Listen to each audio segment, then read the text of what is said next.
Welcome to Conversations of Hope, a podcast that shines light into the darkness of childhood sexual abuse. I am your host, Faith Ingram of Speaking Truth in Love Ministries. And I am Michelle Viscuse from Journey Pink.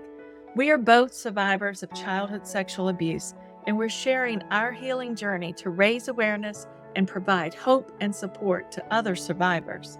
We know what it's like to feel all alone with our secrets, but we also know what it's like to find freedom. We are breaking the silence that allows sexual abuse to thrive and using our voices to empower and encourage those who have experienced abuse. Our goal is to create a safe space for survivors to find hope and healing in community. Thank you for joining us. Today, we're going to talk a little bit about the family dynamics when you've been abused by somebody who is within your own family. It really does complicate things because you have kind of a love-hate relationship with your abuser. And I know that I've been asked, did your mother know, and what did your mother do to help in the relationship? And I think that my mom, in my case, my mom was another victim of my offender, who was my dad. He abused and manipulated everybody within the family.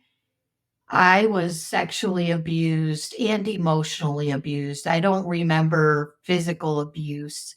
He didn't hit me. But there was a lot of yelling. There was a lot of manipulation in our family.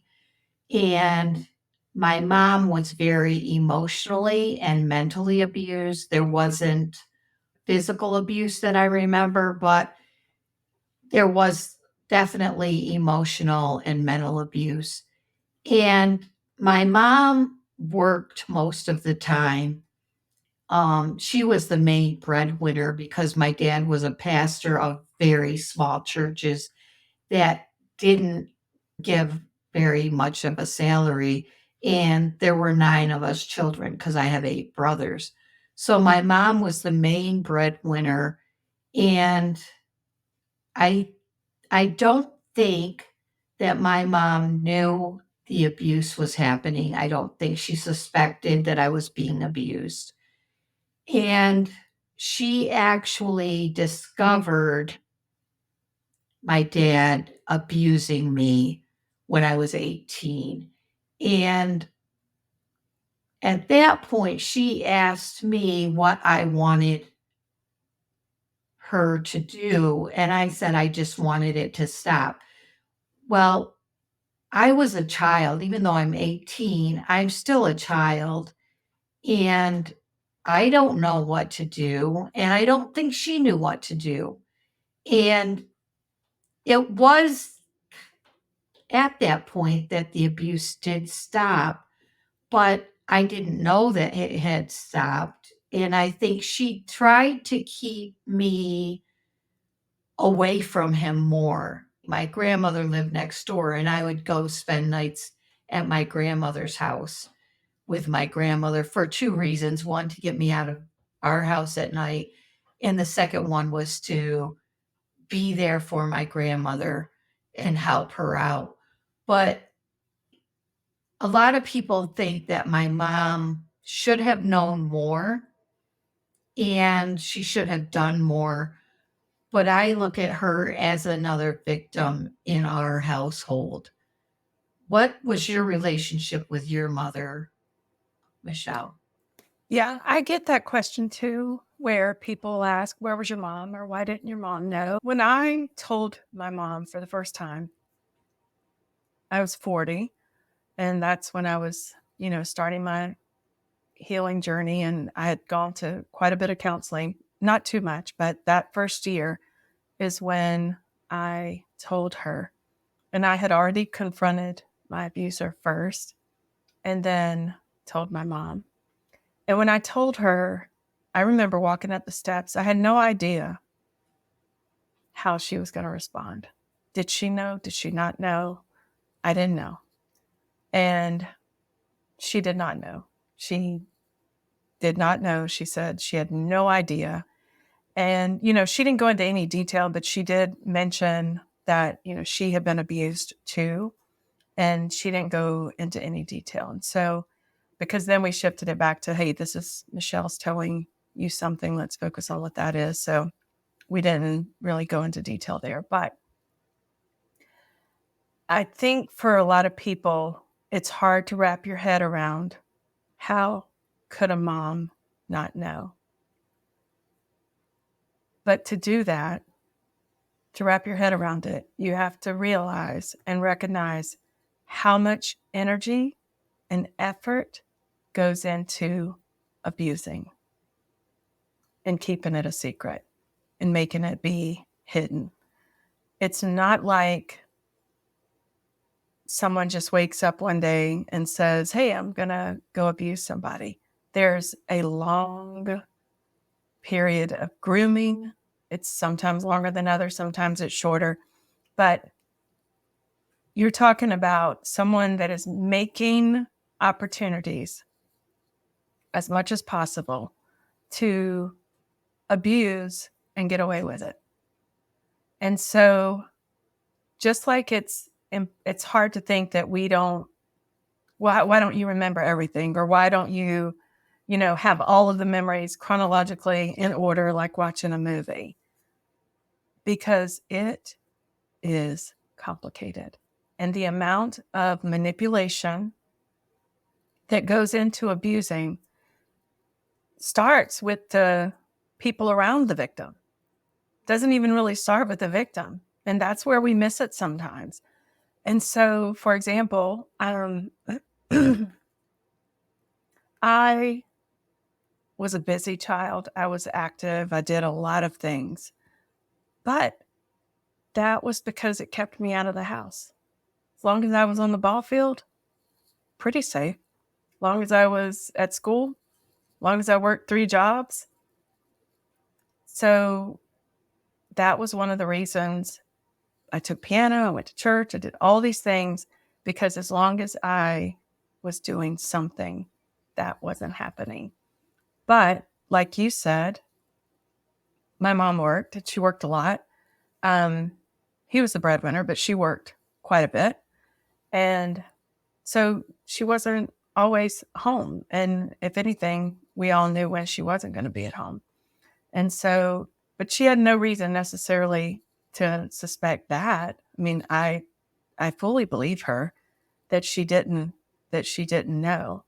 And I think it's hard for people sometimes to wrap their head around that. But if you think about, my brother lived in that house, he had no idea.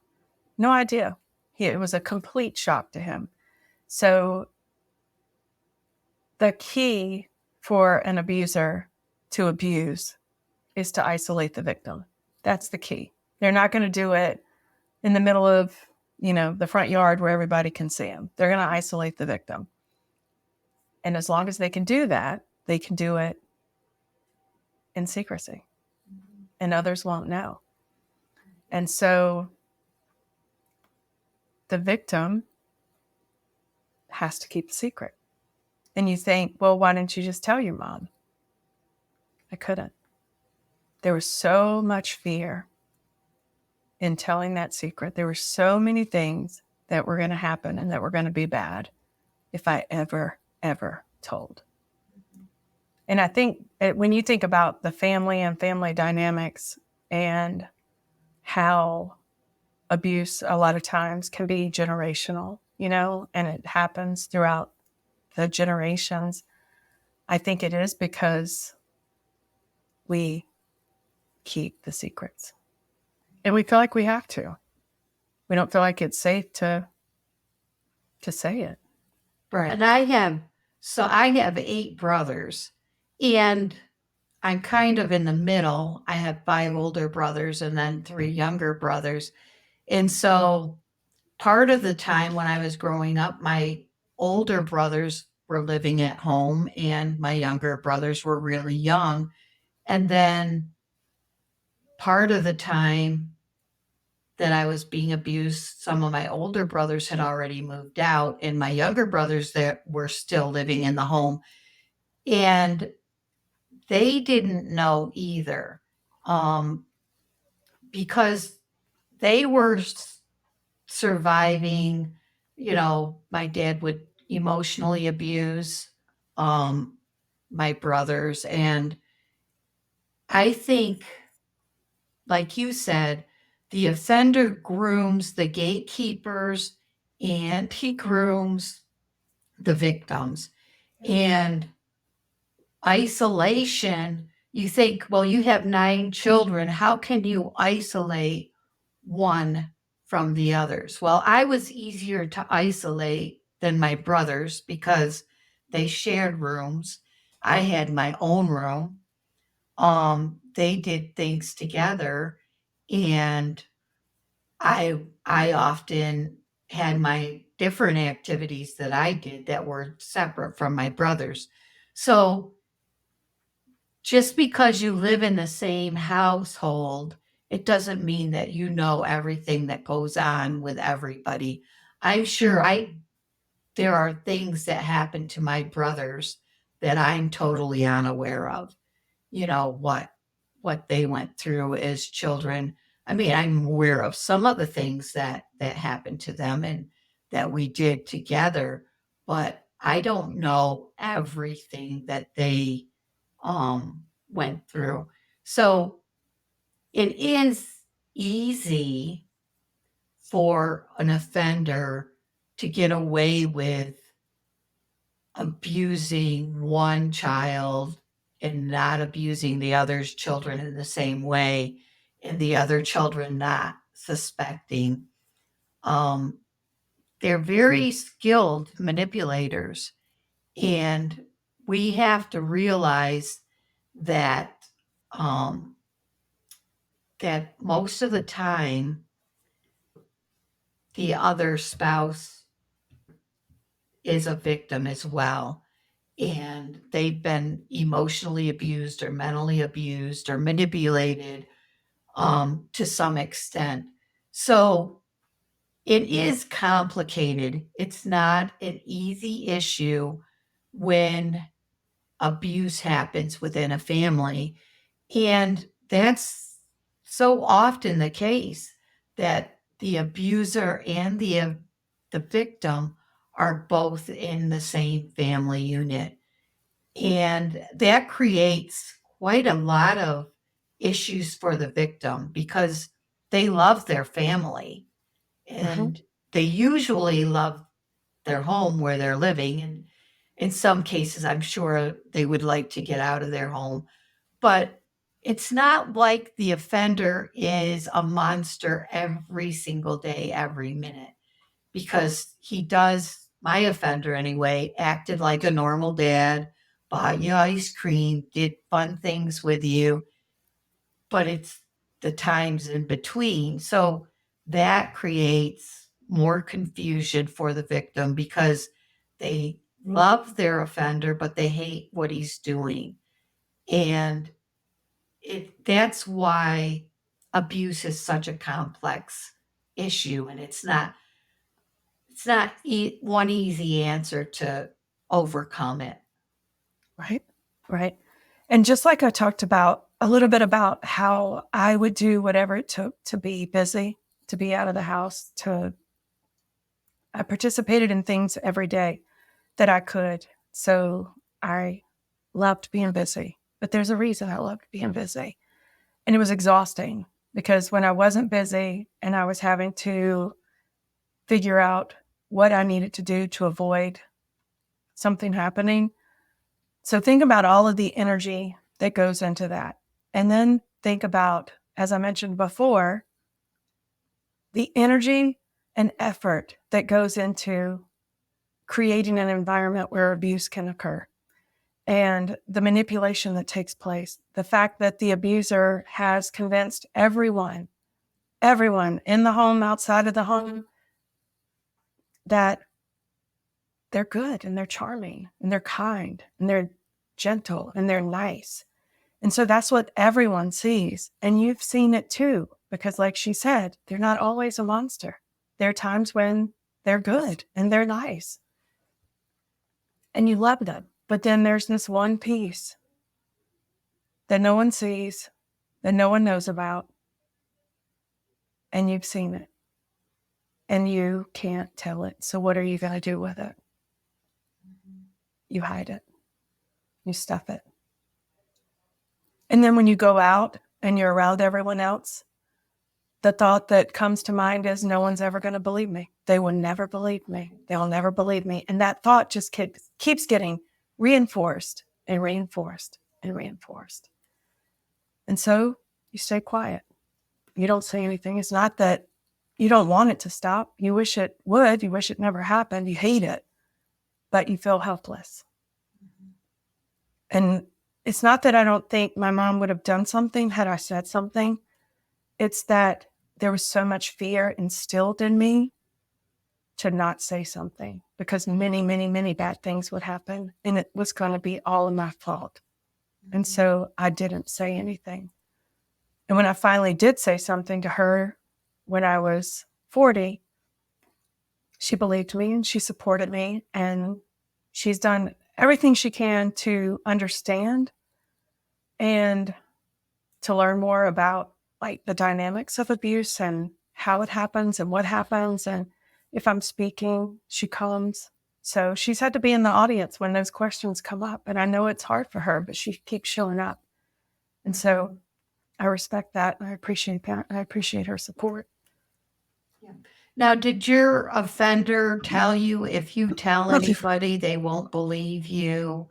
Well, is that part of his manipulation, or did you just believe that on your own? I was young when the fear was instilled, so I have memories of like being afraid of specific things. And I also, as a grown adult, still struggle with fears that all go back to those conversations. And so while I don't remember necessarily, again, an entire movie of here's what's going to happen if you say something, it was, I have deeply ingrained fears of police coming to get me, that I'm going to be at fault, that I'm going to be the one that gets in trouble. And so whether that was said to me or I inferred that or I don't know. I was too young to remember, but I knew that I had to never, ever tell. There was also a time where I asked, and I was young. It was a word I didn't know. What does suicide mean? And why are you asking about that? And that was like the end of that conversation.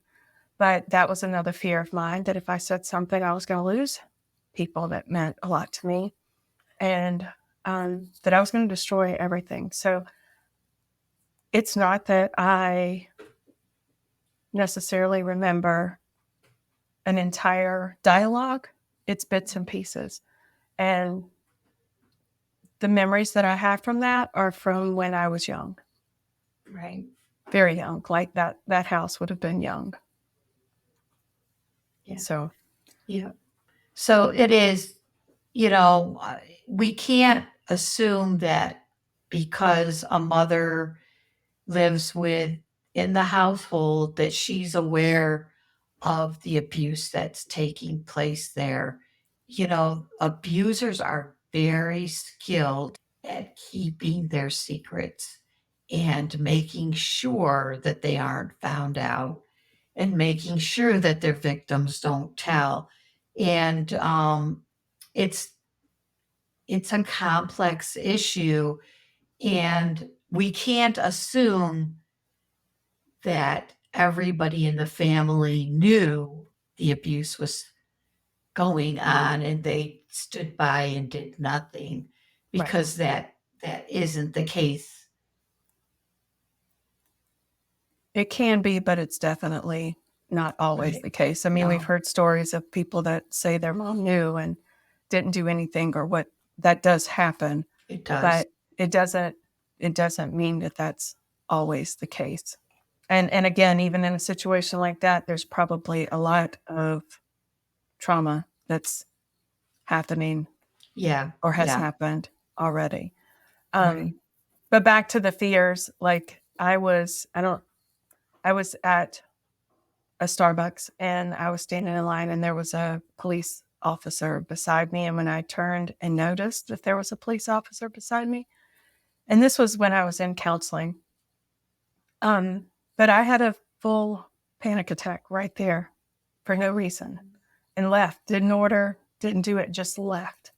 And I was so scared. And I think that that's the hard part that people don't understand, which also goes to why you can't just be thrust back in that environment, because I felt little again. I felt terrified. I felt very vulnerable. I felt extremely terrified, like extremely terrified. And yet I'm 40 years old. I'm in a public place. The lights are on. There's people all around me and I am dying inside. That is what trauma does to you. And so if that can happen standing in a Starbucks and all I do is look at a cop, what's going to happen if I show up at a family event and I have to sit at the table with them? Like that's the part that's the big disconnect that people just don't understand. Right. Right. And as an adult, as a child, I would sit at the table with my offender because I had the survival skill that I used was I died emotionally so that I kind of compartmentalized. Okay, I was being abused here. Now I'm back to normal family life. I could separate the two and then sit at the table with him like nothing happened. But when you're processing the abuse and you're thinking about the fact that he can abuse you and sit at the table with you like nothing happened, it just eats you up inside because you're realizing the gravity of the whole situation of your whole childhood and how it was all a lie and manipulation and deceit. And then people don't understand, why can't you go have a normal relationship with this man that abused you for years and years and act like it never happened? Because it did happen and it has a great impact on you emotionally, physically, mentally, and spiritually. And you can't just pretend like it didn't. Right? You've done that long enough. Right. You've had to do that long enough. And I think the other part that you're touching on is, and you used a lot of words, but the word that was coming to mind for me is when you're a child, the way that you endure this, like one of the coping mechanisms, one of the ways that you get through it is you think there must be something wrong with you. I'm bad. I'm the one with the issue. Something in me makes this happen. There must be something written on my forehead that causes this to happen. I'm bad. And the reason I did that, and it's probably true for other people who maybe have had that similar experience, is because you can't even fathom, you can't even wrap your head around the other person being as bad as they're being, right? Like, so you have to blame yourself. And part of processing the trauma and healing from the trauma was recognizing the cruelty, like really wrapping your head around how cruel it was to have to go through that and to do that to somebody, like just how awful that is. And not only, I mean, not just once, but to repeatedly decide, this is what I'm going to do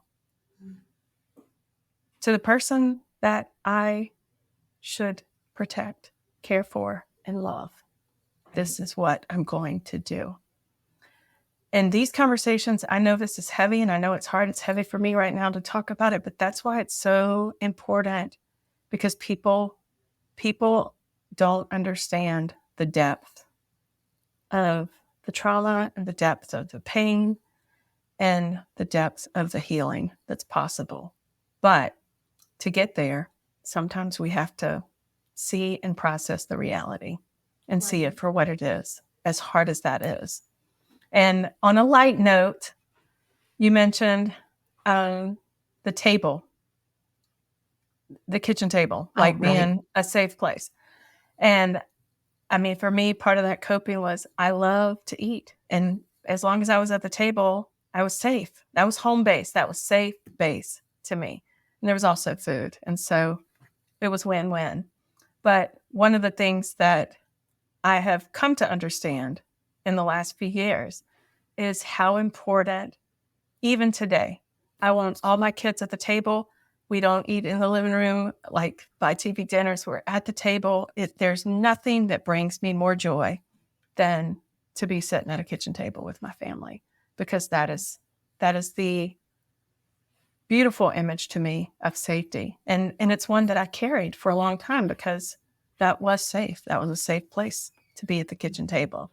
And so I think it's interesting to think about like how school may have been a safe place. You may have had teachers that made a big impression on you.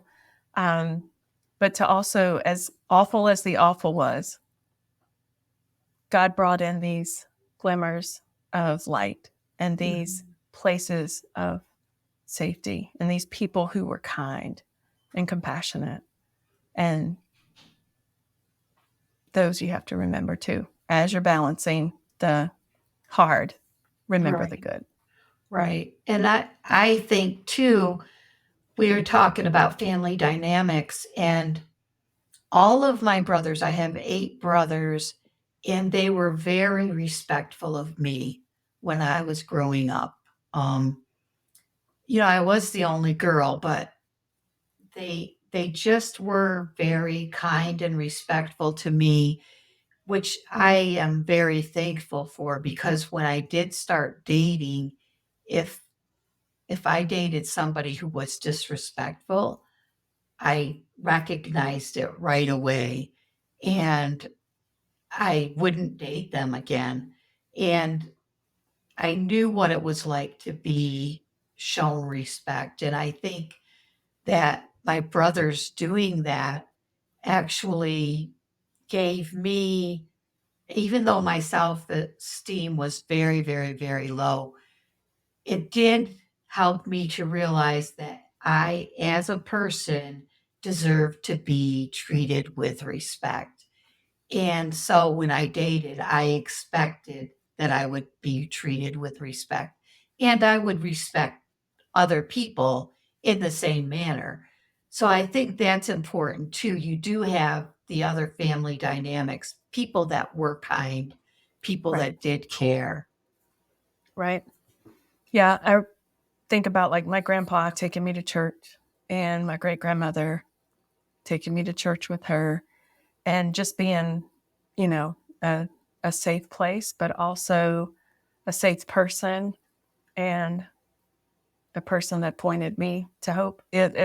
When I couldn't even read, like I remember them picking me up and taking me to church and putting me, in an environment that says, I love you and I care for you and I want you to know God and I want you. So that was that was when I was really, really young. So yeah, it did get a little confusing as I got older, but thankfully, they made the effort and they tried, made a difference. Yep. So that's family dynamics, very complex, very muddy and murky. Every family is different. And a lot of times, members of the family, even though they all live together, they don't know what's going on with everybody in the family and what's happening. So we can't judge the family by what happens to certain members of the family, because we don't know. We hope this podcast is a source of comfort and inspiration for those who are struggling with the aftermath of childhood sexual abuse. Thank you for joining us on this journey of hope and healing. Please be sure to subscribe and check out our show notes for more information. See you next time on Conversations of Hope with Faith and Michelle.